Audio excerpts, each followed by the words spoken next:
All right, everyone. How's it going? Friedman here from Holistic Songwriting, and welcome to, I don't know, is this, oh, Jesus, I didn't even pick a name for this yet. I think it's live stream number 27. Jesus, that is a lot of live streams. That's 27 hours of me talking to a camera and to you guys, obviously, in the chat.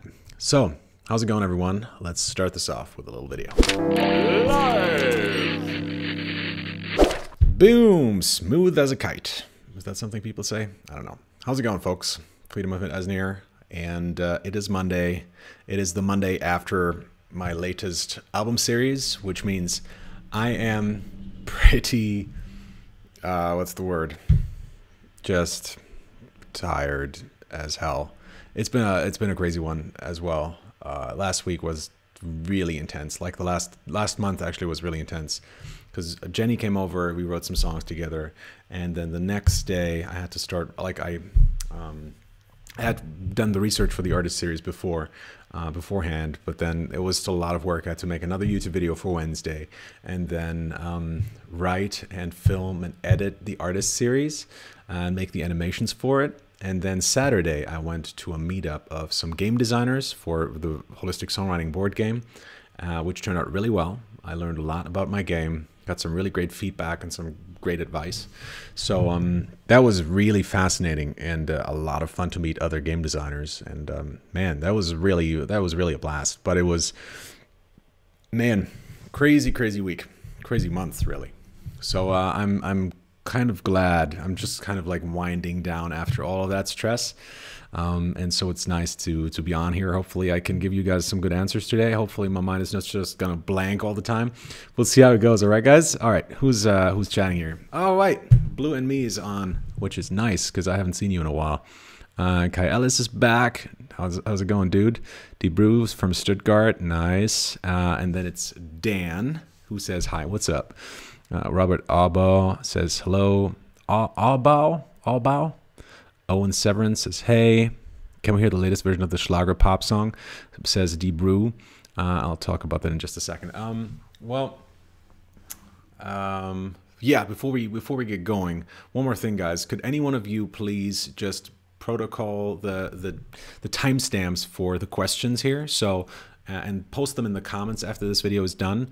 So we started at 6 p.m. here, which is 9 a.m. PST, or was that 12 p.m. really, 12 noon in Eastern Standard Time. So if you could just, like, you know, write down the timestamps so other people who haven't seen this video yet could just like look at the questions in the comment section and just jump to that you know, question right away. That would be really sweet if one of you guys could do that. All right. So let's see. Can we have the latest version of the Schlager pop song? Unfortunately not. I'm not even sure if I probably have to take it down at some point if the song gets taken. I'm not sure if it will. I mean, it's always a betting game. You never know whether the song is going to get, you know, if the artist is going to like the song. But we'll see. If not, then I can probably show you the newest version. Otherwise, we'll have to leave it at that for a while, unfortunately. You brought up the idea of a song contest once. Any updates on that? Says Kai. Yes, there's actually a couple of updates. I've been thinking about them for a while. There's a couple of concepts that I'm still juggling with. Yeah, maybe. Yeah, how about I let you guys in on a couple of them? So, so I know I want it to be about songwriting, and I know I want to just give away one award. So I don't want to split it out into too many subcategories. I really just want to give out one award for best songwriter / producer. So the best sounding product essentially should win, I find. And you know, there's a bunch of prizes that I have in the back of my head. But what I really want to figure out first is how those prizes are going to be awarded. I don't just want to do it by myself. I don't want to be the judge of whether your music is good or not by myself. So what I want to do is, first of all, I want to have a group of 4 or 5 industry professionals, and I have some people in the, you know, in my mind that could maybe do this. And with those people, I want to select, you know, the last, I don't know, 50 songs from the top 50 songs that get sent in. I want to select 5, and then from those maybe do a poll online, you know, for you guys. So the idea is that, you know, from those 50 songs, I would just have to send every judge, whatever you want to call it, juror, Jesus, the rural juror, who remembers that? I want to send every person like maybe 10 songs so they don't have to listen to 50,000 songs. I have no idea how many people are going to send in their songs. and you know, select a couple for the top 5, or maybe just select one, and then do it like that. What do you guys think about that? Does that sound cool? So that we have a top 5, and then you guys would essentially vote on your favorite track. And I would present those 5 songs on the YouTube channel and talk about what I think about these songs. And maybe we could have some feedback of all of the different judges on those songs. So every judge gives their feedback on why they chose that song and not one of the other songs. So I think that could be really cool. And yeah, does that sound cool? I'll answer some more questions before I'm going to read out your answers. All right. Sal Ferrari says, hello, my first time. Well, good day to you, sir. Thomas Wolf says, do you give song critiques? I do. I give feedback if you search for personalized songwriting feedback. Personalized songwriting feedback on Google, and together with Holistic Songwriting, you're going to find the sales page. It's not on the official products page because I don't want too many people sending me their songs. I only want people who are really serious about that service to do that. It's a lot of work to do those. So, and I, you know, my main focus is really like creating content for a lot of people, so that the specialized stuff is all kind of gated. It's not so easy to find on my website. But yes, I do that stuff. So if you have some songs that you want to send me, you can definitely do that.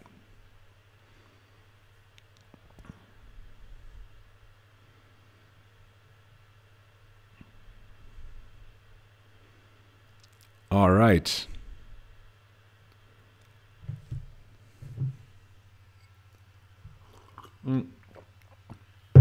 Kai Ellis says, was listening to Typo Negative this weekend and was kind of blown away that they're a rock band that used distorted bass as the lead rather than guitar.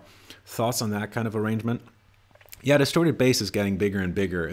I think it's rock music trying to find a new edge, to like find a new modern sound.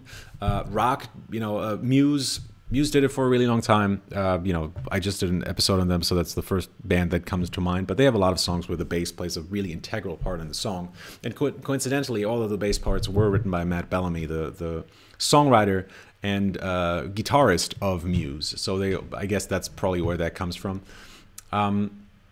Yeah, bass guitar is becoming, I think, more and more of a thing. I remember listening to the latest Fall Out Boy rock album, and it also had a lot of bass guitar, and it felt like that was really the thing that gave the songs its distortion and really the heavy grunge and the saturatedness. And all the guitars just kind of gave it a little bit more stereo width, and they kind of sounded really clean, like really clean for a rock album, surprisingly clean. And so the bass was really what kind of drove the song. So I find that maybe is a trend that's been there for a while in rock music, but it's definitely something a lot of rock bands are experimenting with at the moment. I think that's really interesting.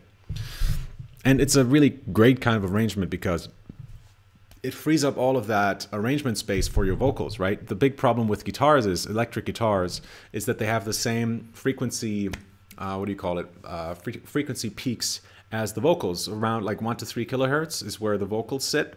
And that's kind of where electric guitars are as well, typically, like mid-heavy rock guitars. So it's kind of it's always a challenge to bring those two together. And typically it means that the singer has to sing very, very high, and the guitarists have to play very, very low in order for that to work, which is why a lot of 80s rock music has these crazy high vocalists, vocalists who sing very high melodies. That is what I mean by that. Last week, I said something really stupid as well. I said, all that success got to Cobain's head, which is a weird way of phrasing it. Someone pointed that out. I thought that was hilarious, and in a very dark way. I'm smiling, but it's a really cruel joke. Anyways, so yeah, I think it's a really great kind of arrangement. Anything that leaves space, I love. I love that kind of stuff. The fewer instruments you can use and still deliver something that really feels huge and powerful. And in rock music, I am always blown away by that. I love that kind of stuff. It jumped. Something about mixing my own master. No, there we go. Robert says, do you master your own mixes? If so, what are some tips for mastering tracks? I don't. I have someone else who does that. Mastering is really a science of its own, and mastering has become so cheap. There's people who do it for, $20-30, and they're amazing at what they do. And I just think, what's $20-30 for a song really that's fine with me, and they have the best equipment. They really understand what they're doing. So for me, it's like a no-brainer. I always let someone else master my tracks. On top of that, I always think it's good if you have more ears on your track than just your own. Not just your friends that you've shown the track to. Like, the more people that listen to your track and work on your track, typically, if they understand what you're doing, that is. Obviously, you don't just want to get anyone. You want to get someone who understands your genre and understands what you are trying to do, the better. What is the best way you think to start C/D part? Oh, like a bridge, you mean? Oh, man, there's so many things you could do in a bridge. Really, are you talking about CDs, for like albums, proper like physical CDs? Is that what you're talking about? You're probably talking about the sections, right? I think they're like, because for bridges, you can pretty much do anything as long as you're doing something different to the rest of the song, and that is both in terms of energy and in terms of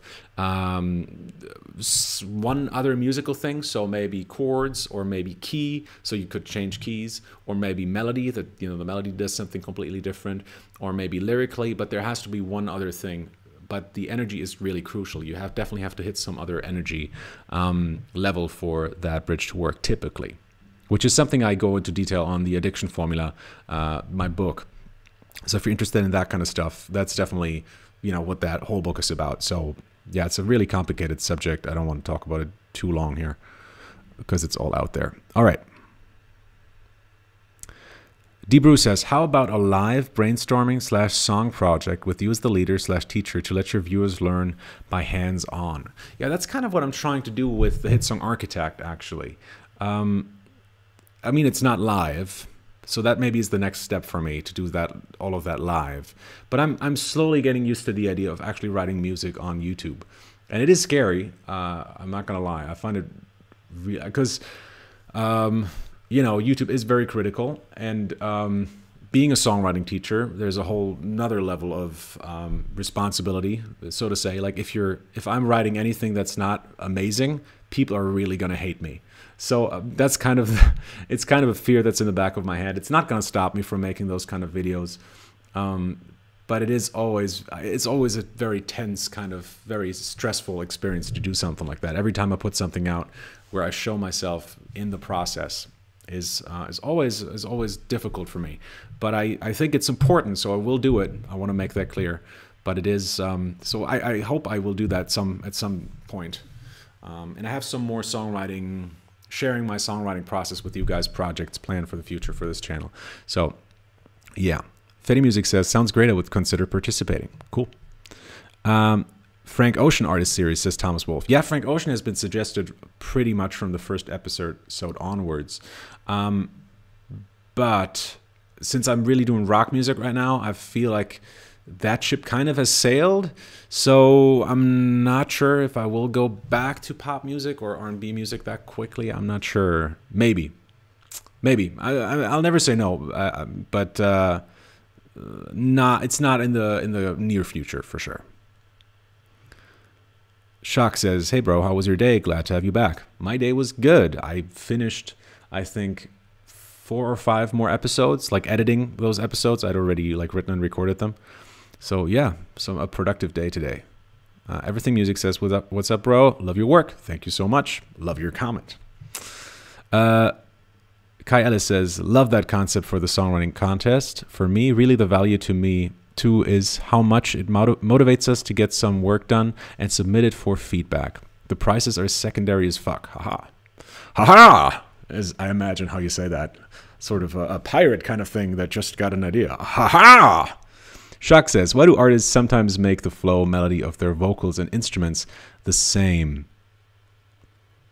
Like, without coming up with a different vocal melody, they just match it. Like Ariana Grande, One Last Time. What do you mean the flow? How do you mean the flow? You mean, so for example, that if you go into the chorus that has no vocals, it's just, oh, so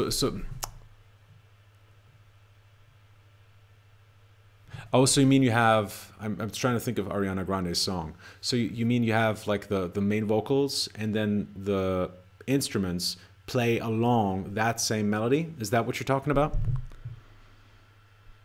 Let's see. Anderson IV says, do you have any tips on making your lyrics have a stronger impact? I think it's all about using the right words. When Jenny and I, for example, last week, we wrote together, and we really struggled with a few lines. That took us a really long time. I think we did the one live video that is on this channel shows us, and in German unfortunately, but it shows us working on one singular line for almost 1.5 hours. And we also worked on the arrangement a little bit, but it was pretty much just that. And that was the hook line. That was the most important line. If that line works, the rest of the song was easy. And we actually wrote the rest of the lyrics, I think, in maybe 2 hours or something like that. So it was in no relation to that one hook line that we needed. And it was just one line, and it ended up being "Das hier geht nie vorbei." This is never gonna go. This is never gonna go over. That was the entire. This is never gonna pass. This was the only line. That's a line that took us 1.5 hours to figure out. We had so many ideas that we juggled with. It had to fit a very specific melody and rhythm. So, and a lot of you guys sent in really great recommendations and ideas. But that's the one we settled for, and it took us a really, really long time. Why did we go for that one? First of all, rhythm, melody worked really well. The stresses were in the right places. It had an emotional impact, and it can work as a good hook, I think. So there's a couple of key positions in your song, what's called power positions, which is something, again, talk about in the addiction formula. And those are typically the first lines of your different sections. There's a couple more, but those are the most important ones. So the very first line of your lyric obviously is one of the most important ones, and then the first line of the chorus, and the last line of the chorus typically is one as well. If you can get those 3 lines right, that's already half of the battle. And I'm serious, that is half of the battle. Almost everything else you write can be just good. It doesn't even have to be great, but those first lines, they have to be really, really great. And that's what is so much work about it. And in those lines, make sure, so, you know, how do you make a line great? Well, you use power words. You use a word that really has a strong emotional impact on people. And I wouldn't say that our line had so much emotional impact, but together with the rest of the lyrics, I find it has more of that. Like once you understand the story behind that line a little bit better, I think it had a bit bigger impact than if you just heard it by itself. But what I'm saying is, like, that is really the line of the song. Like, once you hear the song, you know, like, oh yeah, that's going to be the chorus, because that's just the only thing that would make sense with this story in the verses. So make sure that those lines, in those power positions, have a really strong emotional impact. And for that, use power words. Again, power words is something you can also find out about on my website, on the blog. I did a blog about that called something words with emotional impact or something. It's called something like that. So it's on blog.holistic-songwriting.com. But the gist of it is basically you want to be specific with your words. The idea is that shark is a stronger word than fish, right? And it's the same with, I don't know, passion is a stronger word than love, for example. Love is a little bit broader. Passion is a little bit more defined. And so obsession is even better. And then like the, so the more you can define your words, the better it typically is, because it really makes your song stand out a little bit more. So that's something I always try to do with my songs. You can also go too far, by the way, but that's for another video. Owen Severin says, I always start a song, write about half of it, and then get distracted. And when I come back to it, I either don't like the song anymore or have a new idea for something different. Any suggestions? Yes, set yourself tight deadlines and stick to them. Finish your songs quickly, because I have that very same problem. Everyone has those problems, believe me. And everyone I know just fixes it by just working quick. They set themselves a deadline of saying, like, this has got to be done by tonight. End of story. And so they'll finish the whole song. That is important. You can always come back to it later and like retweak the little details, but finish the fucking song as quickly as you can. Otherwise, you're going to really run into those kind of problems, and your song is only going to mutate. It's so easy to come back to a song and be like, you know what, this doesn't excite me anymore since I have listened to it 1,000 times already, and this has been a year ago or whatever, or 2 weeks ago, and it's already boring to me. So I'm gonna write some more interesting stuff in there and make it more and more and more and more exciting. And it's really losing the simplicity that it needs, and it really just mutates. So that's how I tackle that problem. Just write a little bit quicker, set myself tight deadlines. Everything Music says, quick question, what's your take on classical music? Do you feel that it has a place in modern music? And if not, do you feel that it will ever have a comeback? I almost feel like it already has had its comeback, and that it already has come back, although slightly differently as to what many people would refer to as classical music. But orchestral film music is more popular than ever. Everyone knows who Hans Zimmer is, you know? All of a sudden, everyone knows who that guy is. Everyone loves the music to Inception or Batman or whatever. You know, everyone has their favorite film score by Hans Zimmer all of a sudden. Especially musicians, but also non-musicians suddenly know who that is. And while that's not really classical music, it's electronic music with orchestral instruments in there, maybe that's just the next big thing in classical music. And I think, so what we're seeing now is concert halls is booking, you know, orchestras to play scores by Hans Zimmer and John Williams, you know, Star Wars scores or whatever, you know. So I really feel that that's how modern classical music is going to be perceived, as mostly as music that accompanies something else, unfortunately. But that is also a good thing, because a lot more people are now hearing classical music. Also, something I once did a workshop, a masterclass with Conrad Pope, who is the orchestrator for John Williams and who I have a recommendation for. Pretty cool, right? Pretty cool. So he wrote a recommendation for me, is what I'm saying, which I'm really proud of. It was the craziest moment of my life, for sure. And I decided this masterclass with him, and he said we were supposed to score this scene from. There was this movie with like a mouse. I forgot what it's called. I had never seen it, but it was like a mouse that wanted to be a knight or something like that, right? So kids movie, animated movie. And he said this kids movies nowadays are really the only way you get to write really like Mickey Mousing kind of like classical scores, where you get to really show what you can do as a composer. And it's funny, but all those movies that I can think of, like How to Tame Your Dragon or whatever it's called, How to Train Your Dragon, is that what it is? Those had really, John Powell, really fantastic classical scores.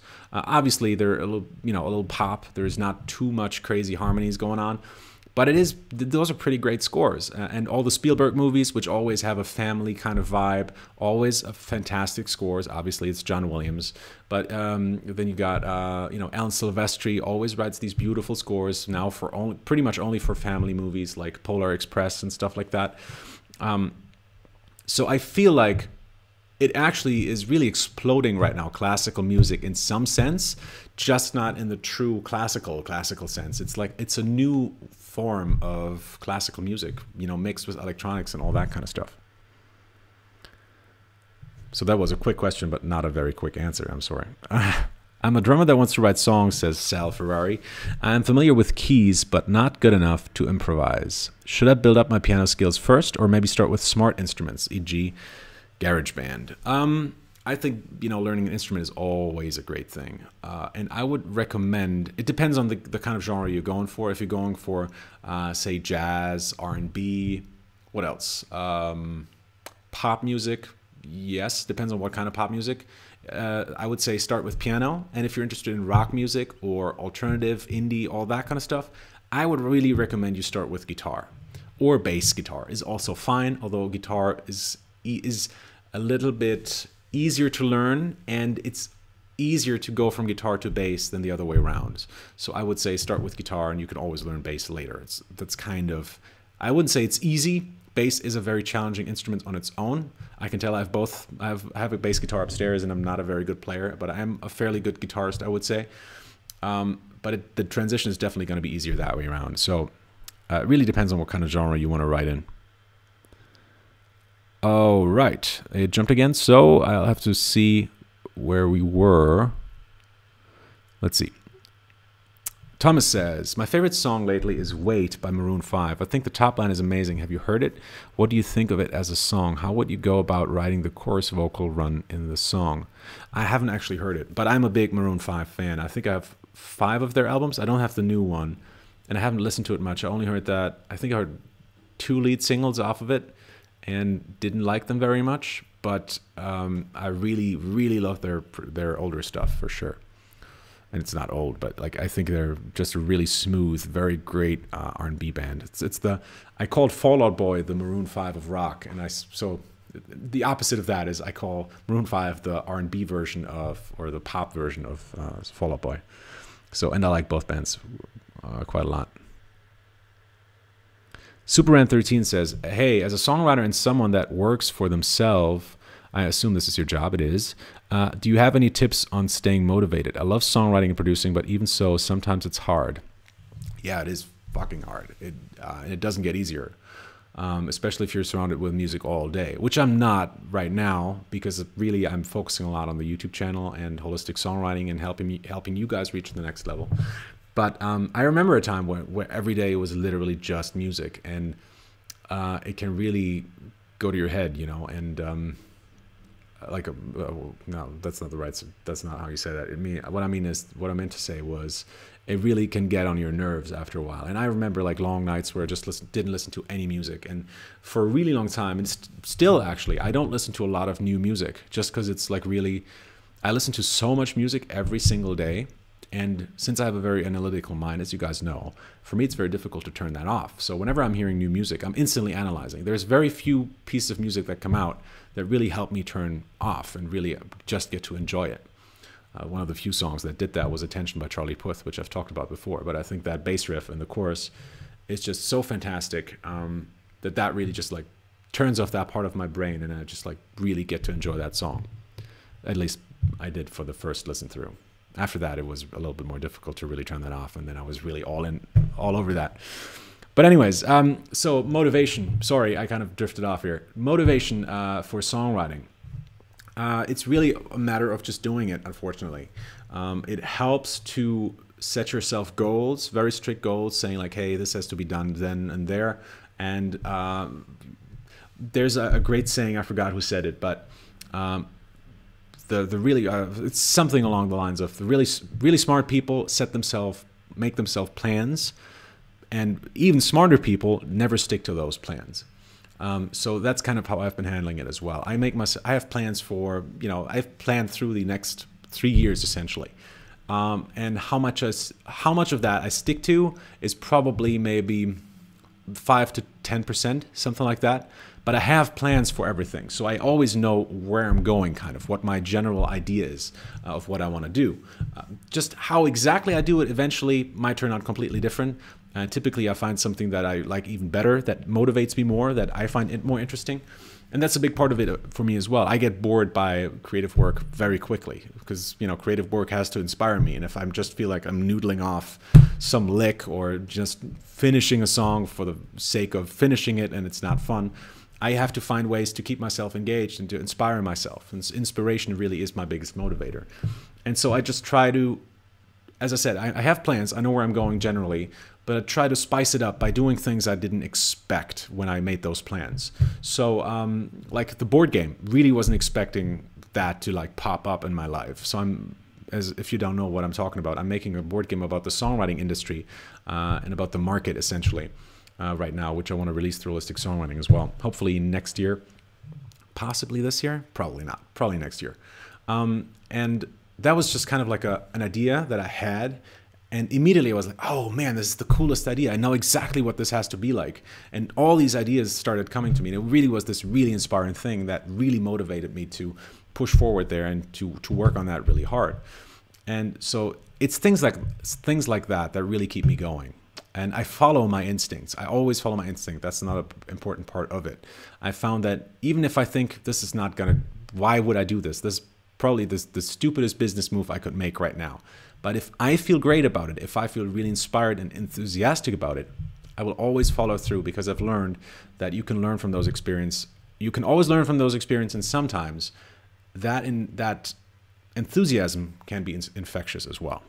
So we'll see how it goes with the board game, but I'm really enthusiastic about it. And I think once you see what it is, you will also start to understand why I'm so enthusiastic about it, because it's not just Monopoly with guitars on it. I think it's a smart representation of the music business, and I think it's going to be a lot of fun. So, all right, let's see. Kai Ellis says, for the artist series, any chance we'll get a classic rock band covered? Pink Floyd, Aerosmith, David Bowie, Metallica? Not this series, I don't think. Not this season. So those were not bands that I grew up with, since I grew up in the 90s. And really only started listening to rock music, starting maybe 97, 98 or something like that. I didn't really love rock music before that. And before that, I listened to Caught in the Act and all those horrible boy bands and stuff like that, I think. Like, I had posters of those bands. I don't really listening. I think I had one EP or something. Like, I had heard 4 songs of them. But since back then it was so difficult to listen to new music, that was all I knew. And so that was all I loved. And so before that, I didn't really listen to a lot of rock music. Now, obviously, I've listened to a lot of older rock music as well, like catching up on that kind of music. But it's just not something that I am really passionate about. And I've found that if I do an episode of the artist series about an artist that I'm not super passionate about, I think it shows. And so I'm trying to pick artists for the artist series that I really like. I don't have to love them. I don't have to be their biggest fan, but I have to at least really like them. And while I think a lot of those artists you mentioned are really great artists, and I'm sure they're great for someone else, they're just not so much for me. It's just not really my thing. And also, I want to kind of focus on more modern songwriting. And I know I did Radiohead and Nirvana, bands that have been around for a really long time, by today's standards.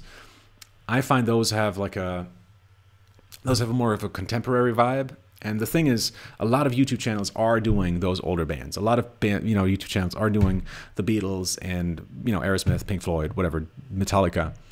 And I just don't want to be that channel. I just want to do the exact opposite of that. I want to be the contemporary guy, because no one really does that. Everyone just focuses on the bands that everyone knows that are great songwriters. I want to focus on the bands where people maybe haven't really ever started to look behind the curtains. They never really thought about, maybe this isn't so simple. Like, I think The Weeknd's music is actually fairly complex if you think about it. But it sounds super simple, and that's the whole deal. That's pop music for you. It has to sound simple, but it is incredibly complex. And so my thing is really, I want to show people that all music is complex and all music can be beautiful if you listen to it from the right angle. So hopefully that gives you an idea why I probably won't be doing those artists in the near future, at least. Again, I'll never say never. It might happen that one day I do an entire season just about artists like that, but who knows? Thomas Wolf says, he also never does the run live. Why is that? Probably because it's really difficult and he only nailed it once for the recording. Sad truth, probably. Kai Ellis says, updates on the production course you've been working on. It is, so there's 3 sections of it, and they're all fairly long. So I think the first section is done. Essentially, I've recorded all of it. It's all written and recorded. It has to be edited right now, which is someone else does that for me. And I really wanted to release it this month. Unfortunately, it's going to take a little bit longer. So next month is the definite release date. Next month, it is going to happen, I promise. And I think it's going to be really, really great. That first section is really all going to be about how to get into Logic and how to understand how to work with it. The second one is going to be more about how to write stuff within Logic, and the third section is going to be about mixing and making all of that sound better. So that's really where it gets. The second part is really the innovative one, where I'm really talking about stuff that I don't think I've ever seen on any other YouTube channel or in another production course, because it's really talking about producing music from a creative standpoint more so than from a technical standpoint. And then the third section is really going to be where it gets into mixing and making all your stuff sound good, and get that to professional industry level in your DAW. So the first part is going to come out first, and it is going to be released. So the second and third part are going to be released a little bit later. But if you're interested in how to use Logic and how I use it, including all of the shortcuts and all the things that I think are important and that are useful, then this first part is going to be what you're looking for, and it's going to come out next month. All right.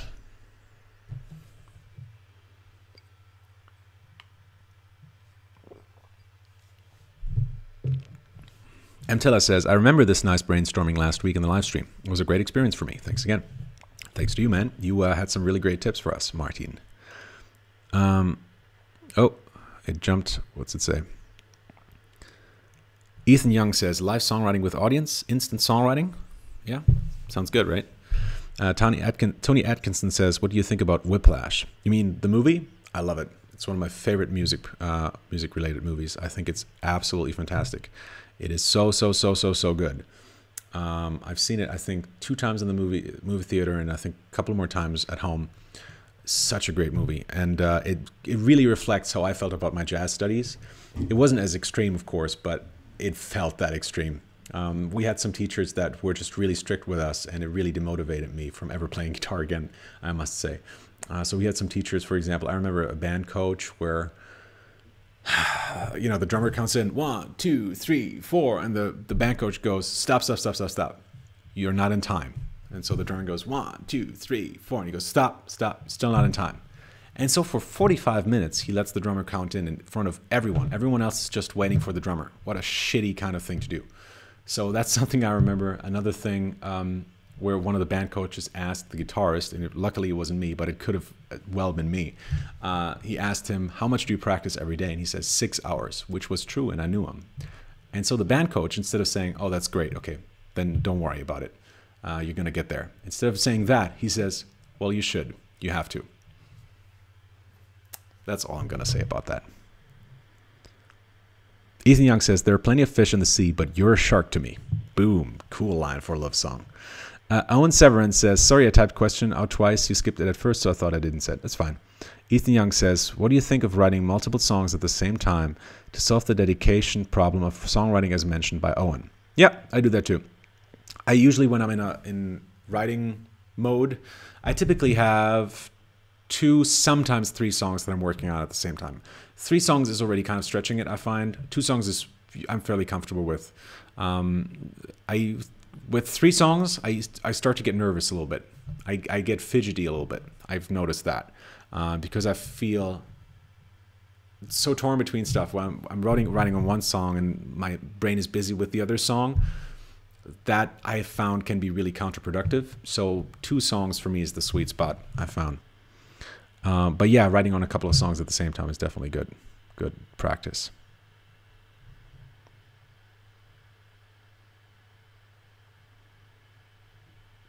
Ahmed Galal says, I'm learning singing, songwriting, guitar, classical guitar to get an acoustic.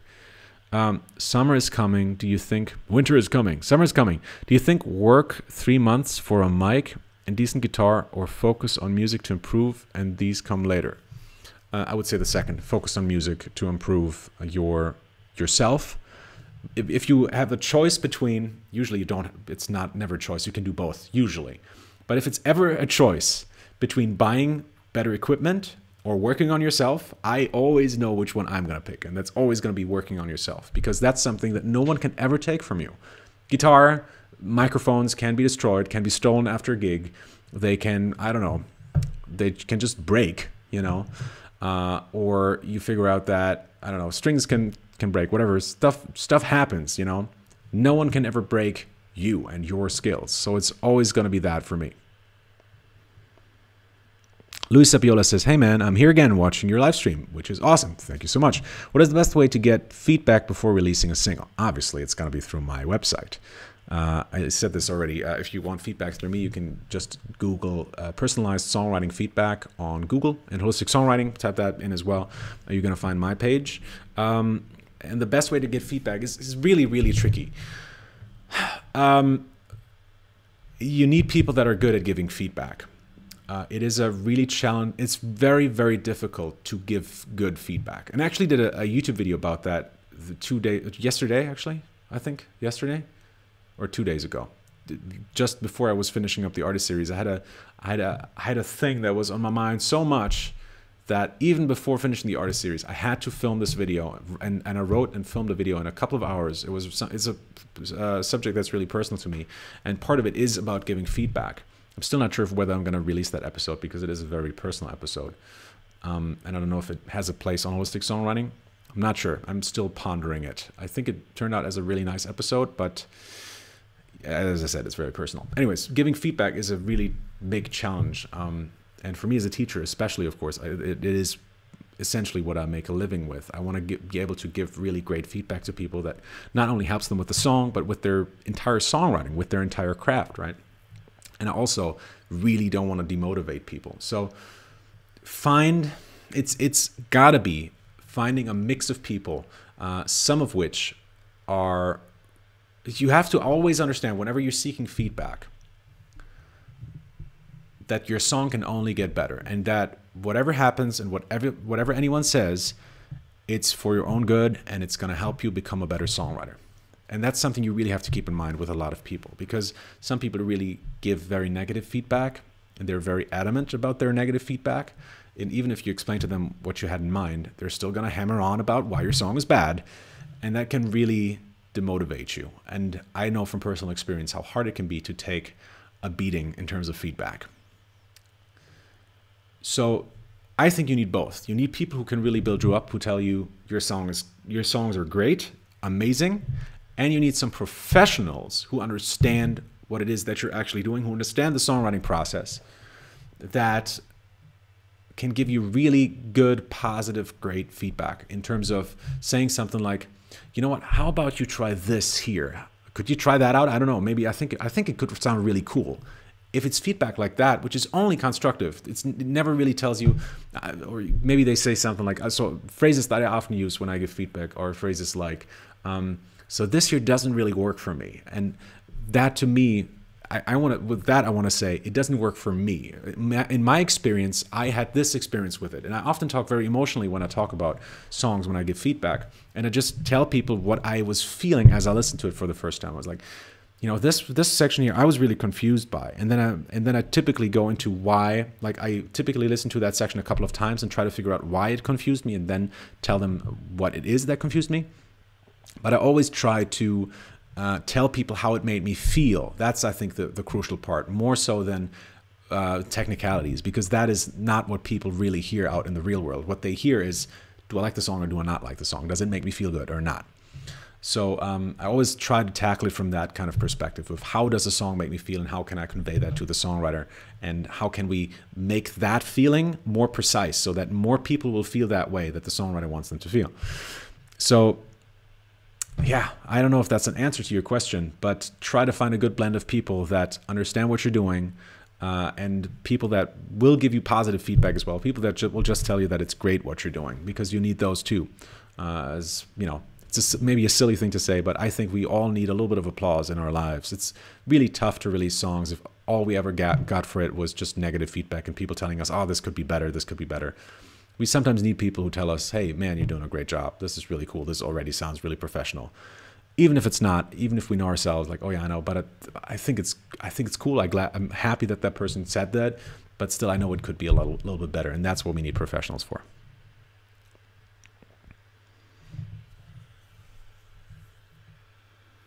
Music distribution sites like CD Baby, TuneCore, DistroKid, Lander, etc. What do you think of them?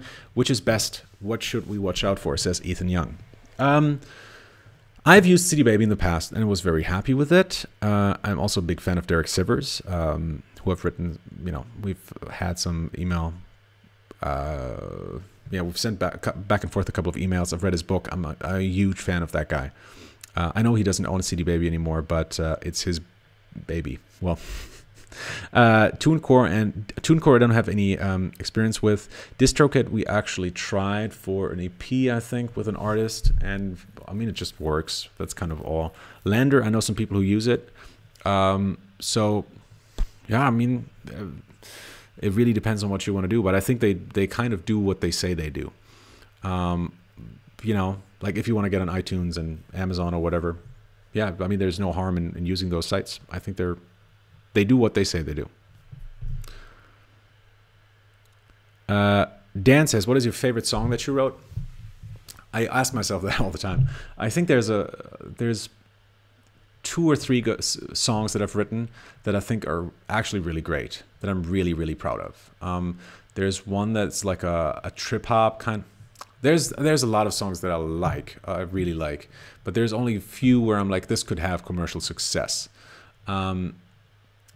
And it's 2 different questions. Which songs are my favorite songs? It's typically the artsier ones that are never going to find an audience.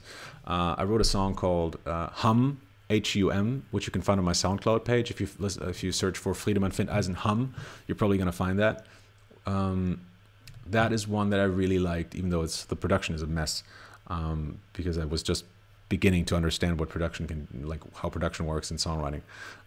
There's another one called Good Times, also messy production, but just so like a folk song, which I really like. There was one called Hurricane, which you can hear in my demo reel, or part of it you can hear in my demo reel if you search for 41 styles in under 7 minutes. I think that's what the video is called. 41 styles in under 7 minutes. There's a section there.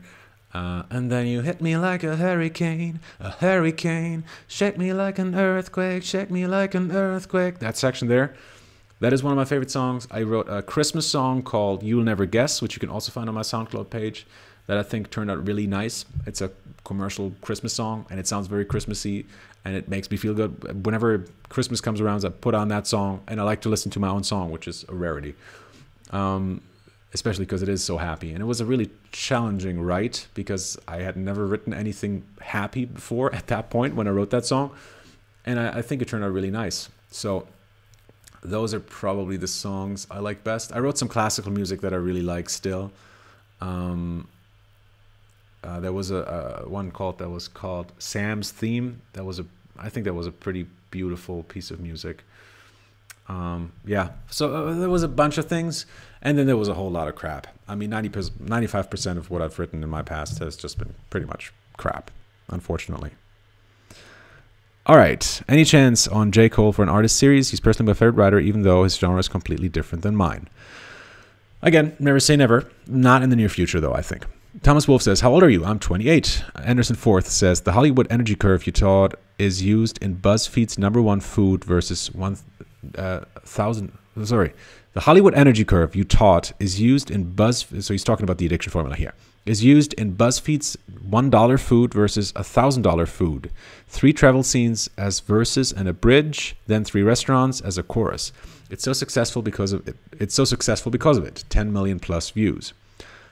It's something that we see all the time. In writing, there's something that's called the rule of 3, where whenever you have a list of things, you always want to have exactly 3, not 4, not 2. It has to be exactly 3, and that's something every single writer is taught that. Every writer knows about that. Every writer knows about a classical drama structure, which is made up of 3 parts, and so that's not surprising to me at all.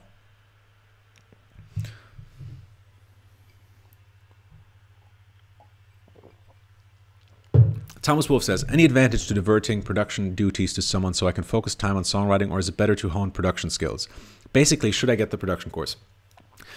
I mean, I'm probably the wrong person to ask because I made the production course, and you know, I think yes, and that is my honest answer. You guys know that I'm really honest with you guys. If I wasn't being honest, you guys would know about it because I'm a terrible liar, actually.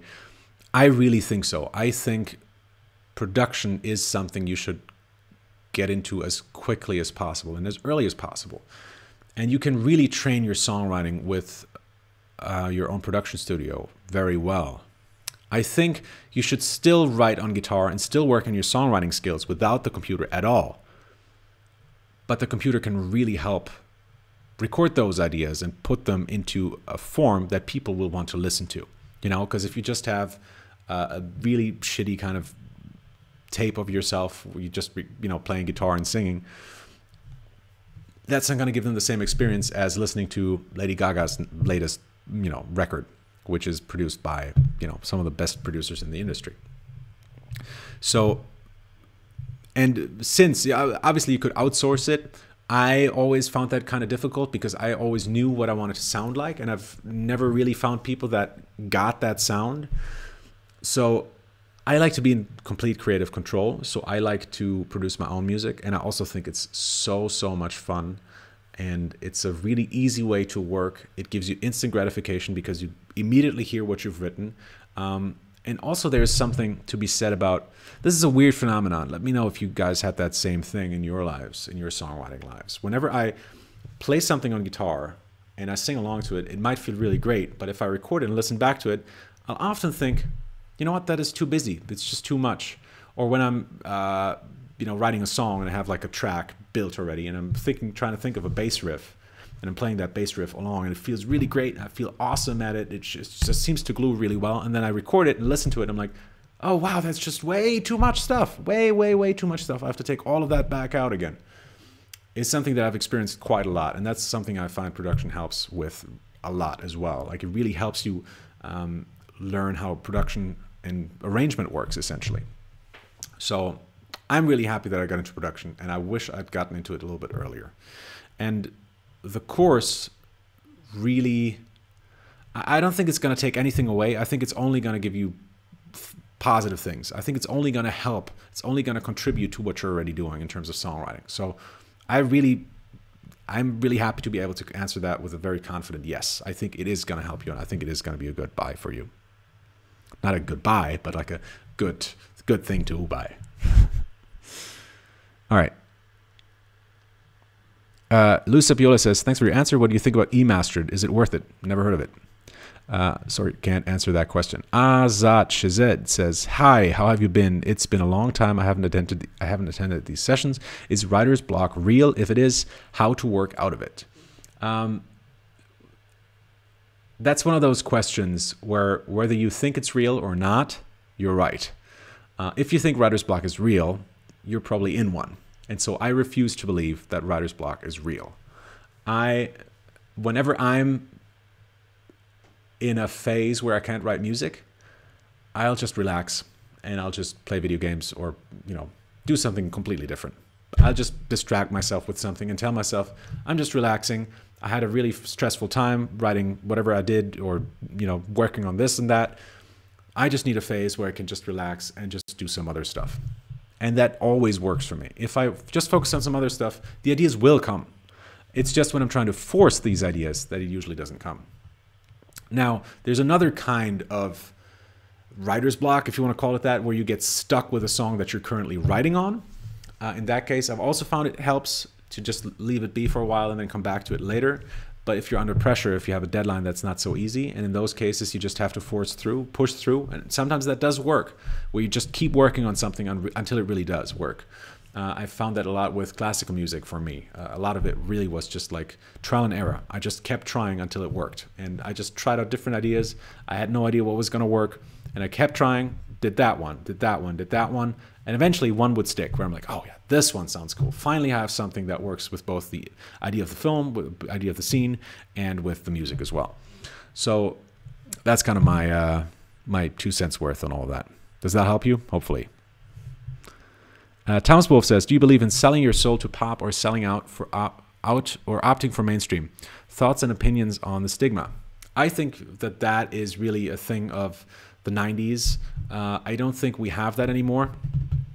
I don't think there is, there used to be this thing that there is commercial music and that's how you write commercial music. And that it's still kind of there. There's definitely a lot of formulas, but there is the forcing factor behind it that you have to write commercial music to be successful, or, the gods of, pop music won't let you in the charts.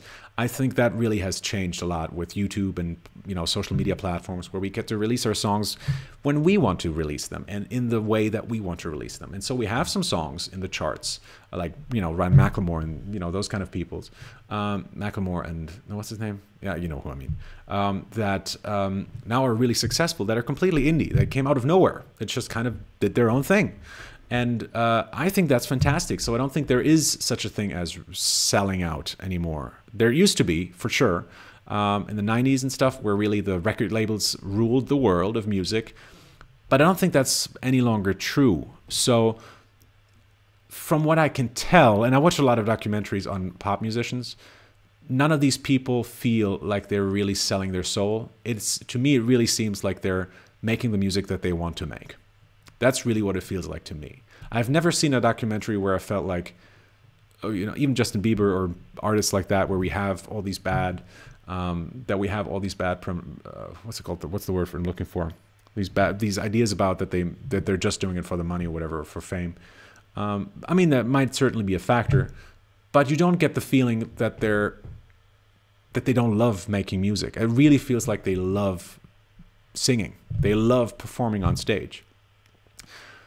And I'm not saying that there's never been an album made that was just made for money.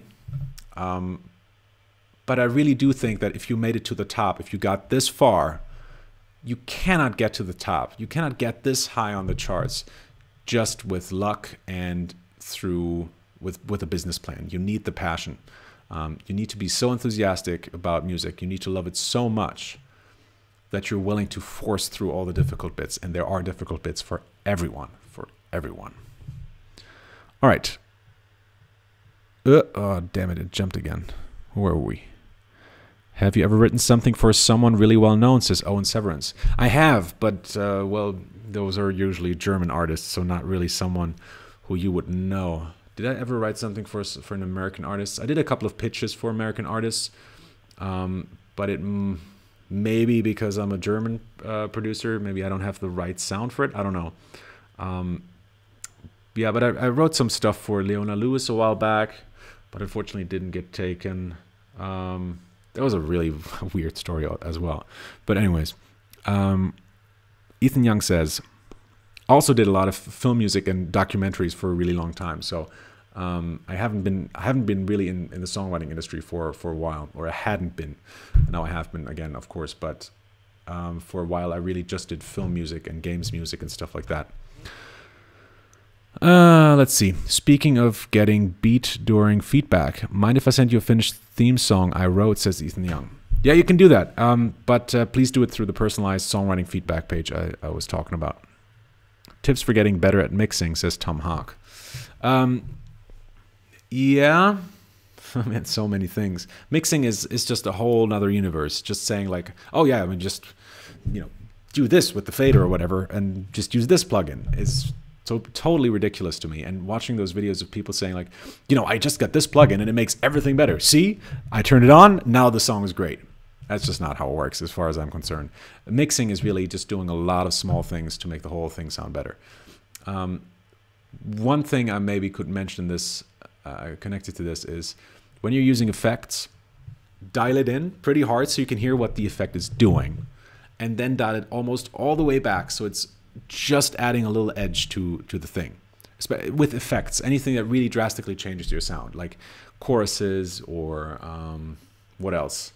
EQing, all of those kind of things, unless there's a real problem in the recording, which there shouldn't be. All of these effects can be used very, very sparingly, so be very careful with how much you dial in those effects. Reverb as well is another big one.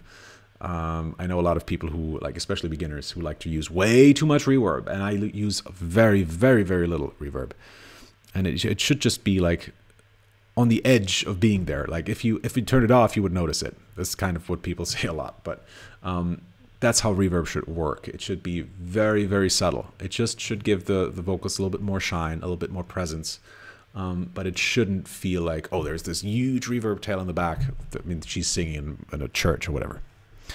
Tom Hawk says, yeah, I can agree with you there. Cool. Glad to hear about that. I'm not the only one that has that problem. Owen Severance says, I don't really know what genre I fit into. It's kind of pop, but sort of bluesy. But I mainly play acoustic guitar and focus my songs around that. Should I continue with the acoustic pop style or use more electronic sounds like modern pop? Well, if you're interested in playing with electronic sounds, you could always give it a go. But if your music style works the way it is, then I think you could also just work on improving that and really getting better at that. Don't try to do too many things at once. There have been bands in the past who tried to add electronic music to their sound, and it really hasn't worked. Fall Out Boy. So it's really up to you. Really decide for yourself whether it's a good idea and whether it would sound great. And maybe if you're hearing that in your head, I mean, I know songwriters who write all of their stuff on guitar, but they have the entire electronic track in the back of their head as they're writing it, and the final track doesn't have any guitars. If that's you, then that's great. Then use more electronics. But otherwise, just, I would say, stick to what you're good at, and you can always try it out and see if it works, and if it makes you happy, and if it sounds better, that's great. Try it out by all means, but don't feel like you have to change. Write the music that you want to write, and people will love your music, as opposed to try to write the music that you think everyone likes, and that you don't like even. No one's gonna want to listen to that music. No one likes to listen to people that are trying to appeal to everyone. Everyone wants to listen to people. I want to listen to artists that are trying to appeal just to me, right? That's the ideal situation. So write music for people that only want to listen to what you have to say. All right.